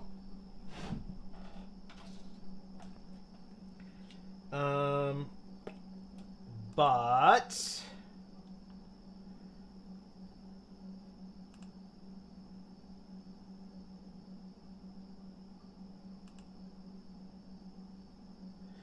okay. There's some scenes here I can test.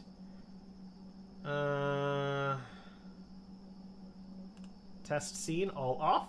Okay, that turned it off. Test scene startup.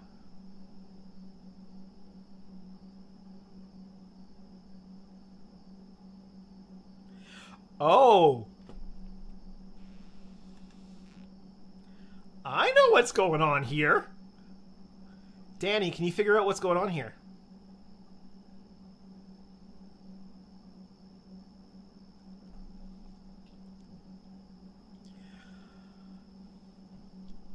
Can you, looking at this, tell me what's going on?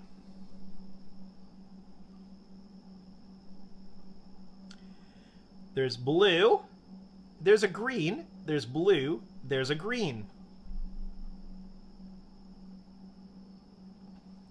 So I figured out how to test run some scenes, and I've test run a scene called Startup, and I'm getting blue, green, blue, green.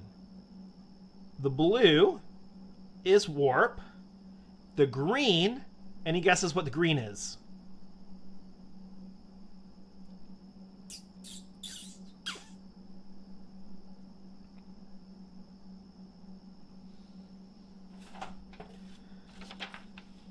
Any guesses what the green is?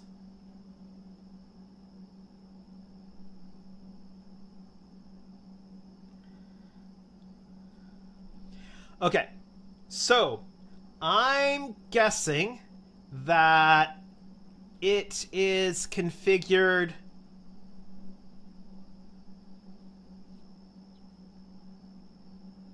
Can you show half the? Can you show half the screen? The lights, half the screen, the interface. I'd probably have to figure out how to set up a scene for that on my streaming software. I don't have that set up. That's something maybe I could try to set up for another time, but I don't have that right now. Haha! Danny's got it. Danny said, or is it actually the Bizarre and it's using the wrong strip config? That's what I'm guessing. I'm guessing that because you know how sometimes there's the issue where it's either RGB or GRB. So I'm guessing that it's got the R and the G mixed up. That's what I'm going to guess. And I did see something in the instructions, but let me try firing phasers and see. Oh, no, that can't be it, because the phasers are...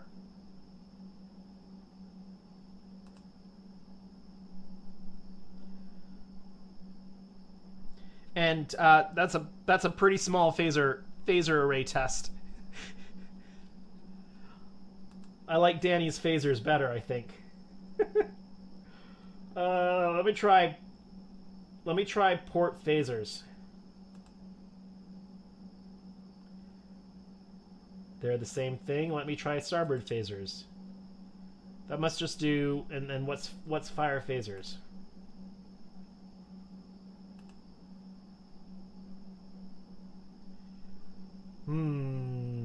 What's fire torpedoes? Oh, torpedo on the very front. And that was quantum. What's red alert? Yeah, there's some RGB issues going on, I think.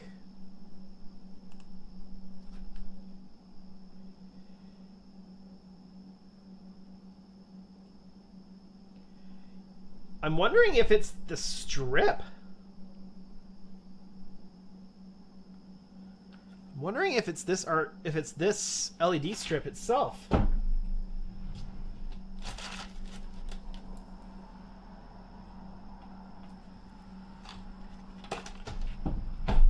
Let me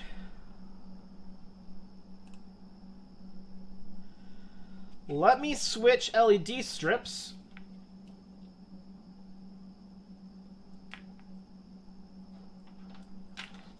I can pull a new one because I may have damaged that one in testing.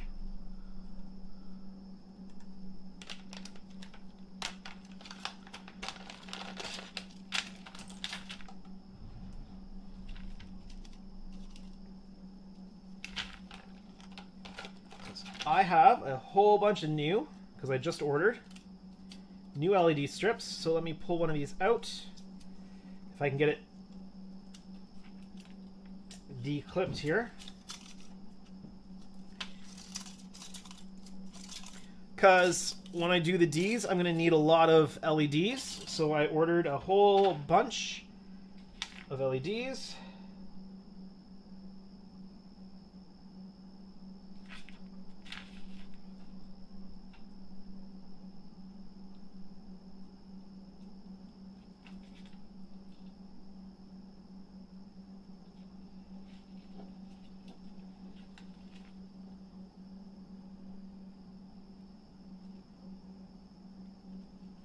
Okay, so fresh chain of LEDs connected.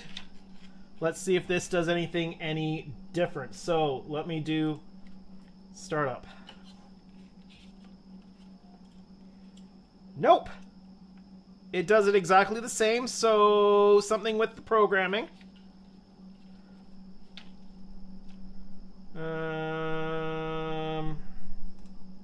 Warp. That's the warp flash.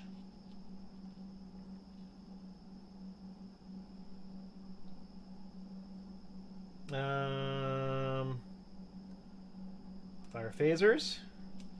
Because their phaser fire color is correct.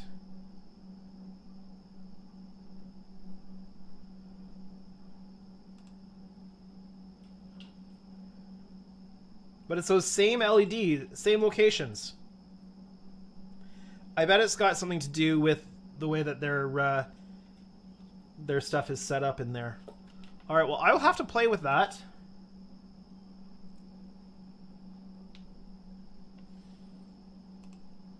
Borg. Everything turns green for Borg, I guess. I think somebody was listening to my idea of Borg invasion mode. But yeah. Okay. So this is a look at the interface. So we'll go to scenes.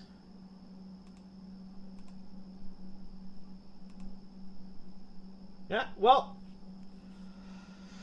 that's a quick look anyway.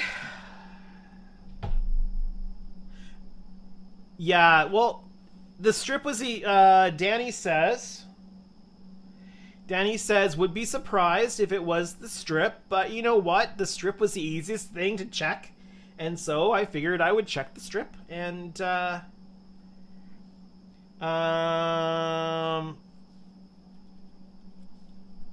phasers only. I would probably have to set that up all off, because they've only got a small number.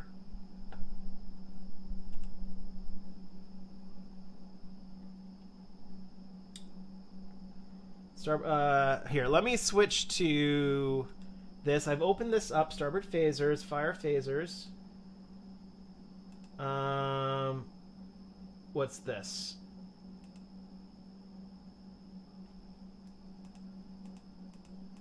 This was at 1. Add sound. So there's TNG phaser clean. So there's a phaser. There's a phaser sound effect already in here for me. Delay, play once, volume.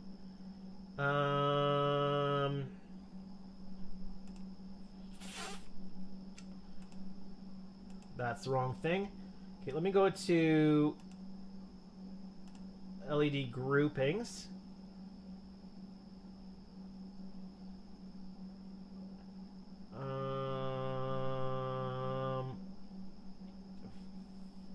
All lights. Cell, impulse, engines, port phasers, starboard phasers. Let's just go in here. Okay, I'm going to write this down so I can fix it later. I can just restore it to the preset.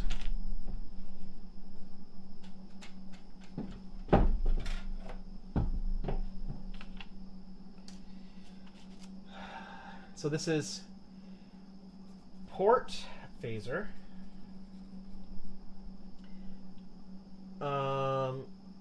23 to 34. Let me change this to 1 to 100. And that's port phasers. Okay, let's see if I've got this right. Okay, let's go to scenes. Port phaser.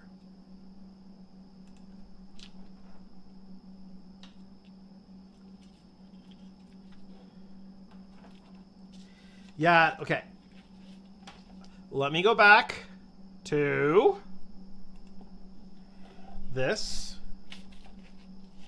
And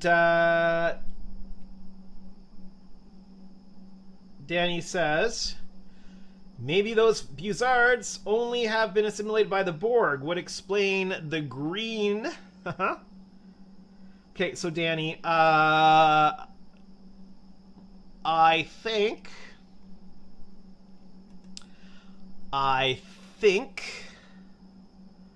if I hit port phasers here, let me use the right mouse. Port phasers. I think that it's going to run on 100 LEDs here, and I think we're going to find your effect is much better. So let me close out that chat.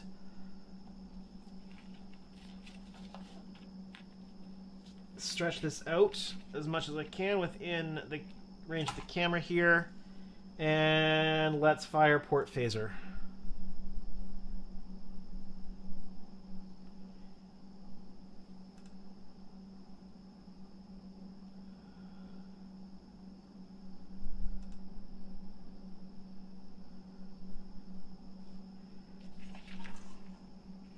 Every time I fire it, it's biasing towards the end. Yeah, there's some color issues.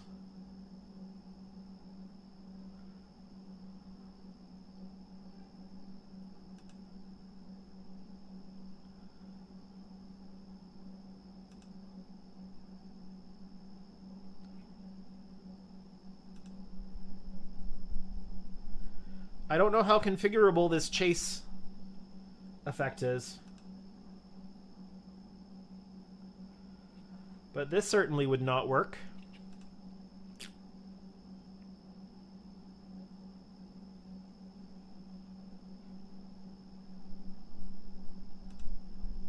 Oh, the reflection on the tablet, yeah.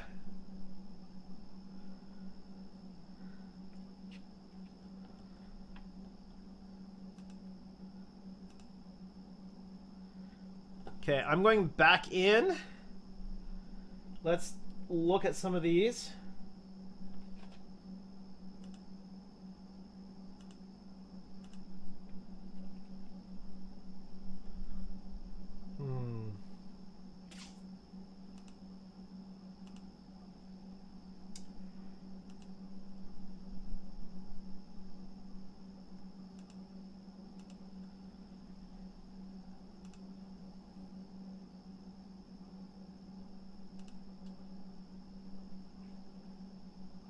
Okay, target LED positions. Let's switch that. Okay. 2 to 9. I'm just making notes so I can switch things back. Target position. Let's switch that to 10 to 90.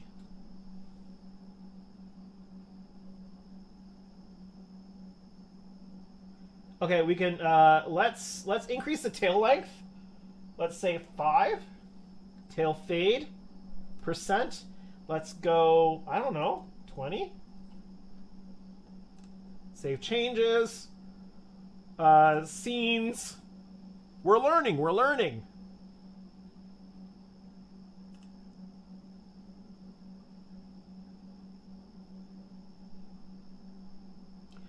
Okay. Oh, you couldn't see that. You couldn't see that. Let me do that again for you. So at least we've got it. Well, now it's making a liar out of me. At least we've got it meeting at a better place. I don't like how it's meeting.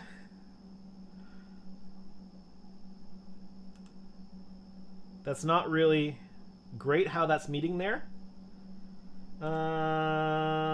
Let's go back in. LED effects, fire phasers.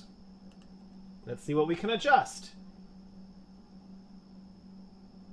Target duration. Chase speed, tail length, tail fade. Let's go 90%. Let's go back to scenes. Fire.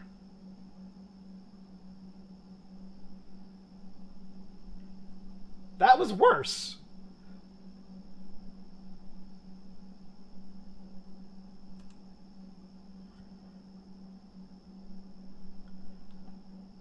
Okay, let's go back to LED effects, fire phasers. Okay.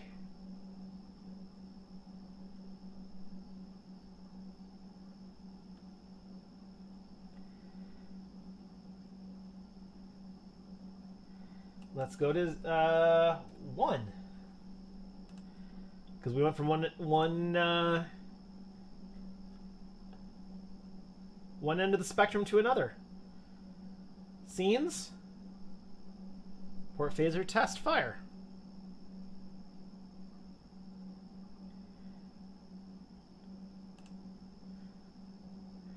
Yeah, Danny. I like your yeah, even the phaser does change green, yeah. But it doesn't seem to be the LED strip doing it.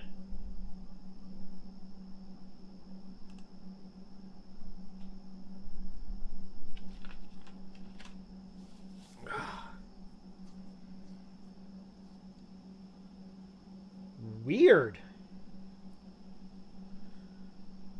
Well, and this is what I'm here to do tonight, to look at it, investigate, and see what's going on with it.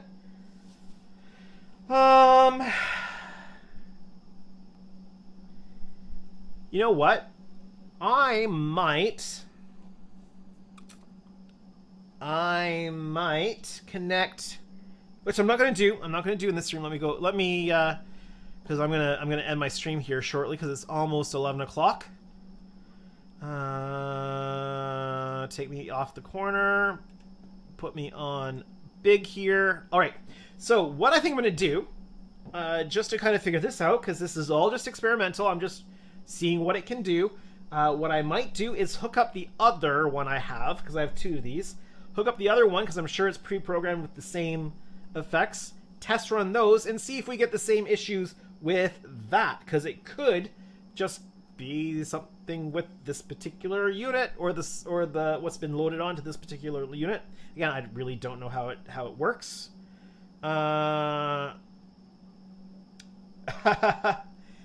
Danny says, let me get up on my stool here. Danny says, let's just say I'm sure the LCAR's menus are more impressive. Yeah. But you were saying that you think that you could probably figure that out, right? Is that what you were saying? Again, we should have a good live stream chat about how we might be able to take this idea and make it better. I'm gonna wait for Danny to reply. Danny says, "Can you show us the phaser menu again?" Yes, I can. And Argonut says you would think it would have predefined stock scenes. Well, I think the idea is that you can configure it any way that you want to. Because, and I think that Andy at Inner Light may have preloaded these with demo, and that's what these are, right? They're just demo programs or setups or scenes or whatever. So because he knows I'm working on the Enterprise Ds, he may have preloaded them with an with a demo Enterprise D because he knows I'm doing it. So I'm gonna guess that might be what he's done here. I can definitely get in touch with him and see. Danny says, yeah, there are freely available LCARS libraries that you can use for Python. Because you know what, Danny, I like just looking at this phaser effect. I like yours a lot better. All right, so you want to see the phaser menu again.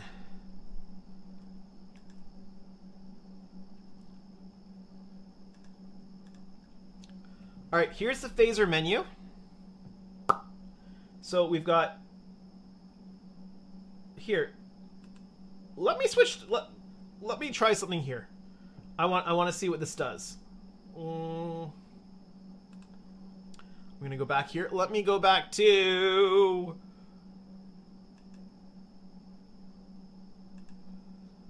Let me go back to here. Let me fire. Repeating. Let's see if that repeats. Yeah. That's really weird with the green. Okay. We can turn that off. I'm gonna go back to here for Danny. So duration, time between cycles. So I'm assuming that's time between cycles if it's repeating. So coverage on LED, forwards, backwards, bounce. Delay one side, slow one side. That must be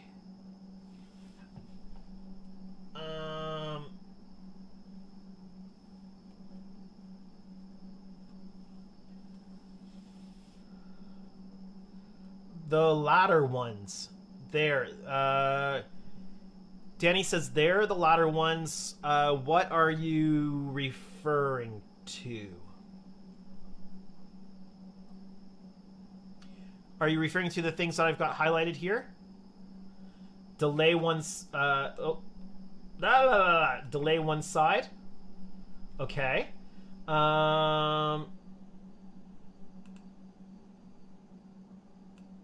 And we're a longer strip. I'm gonna bump the speed up. Or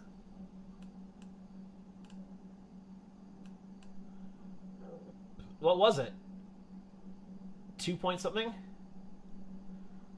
I don't know which makes it faster, which makes it slower. We can increase and decrease the tail. Let's increase that to 8. And I really don't know what this is supposed to be. Let's just save those changes. I can test the effect from here.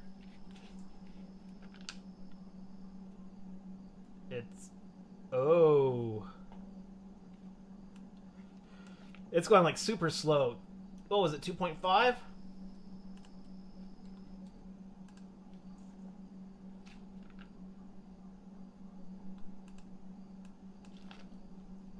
I don't know.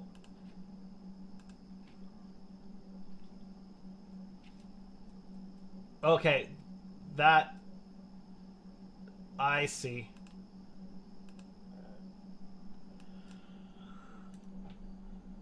Let's try this again. Was that a point something?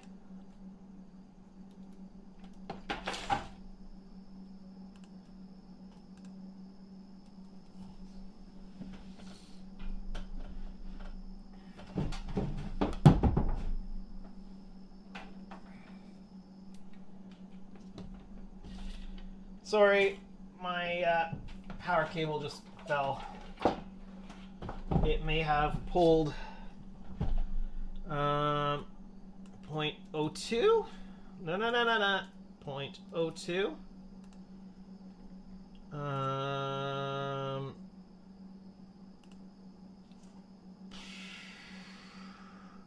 Yeah, that must be what it is. Okay, let me...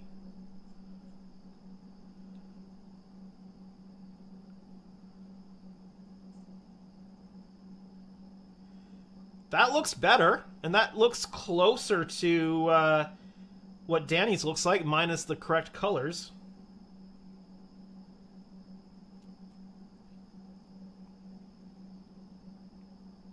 Okay. Okay, set the tail length to 10 and fade to 30%. Okay.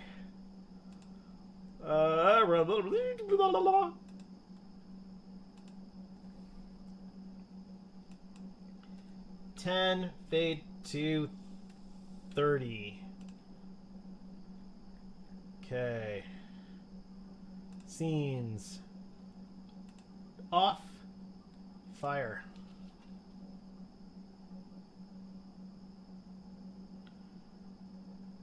Tail can be 15.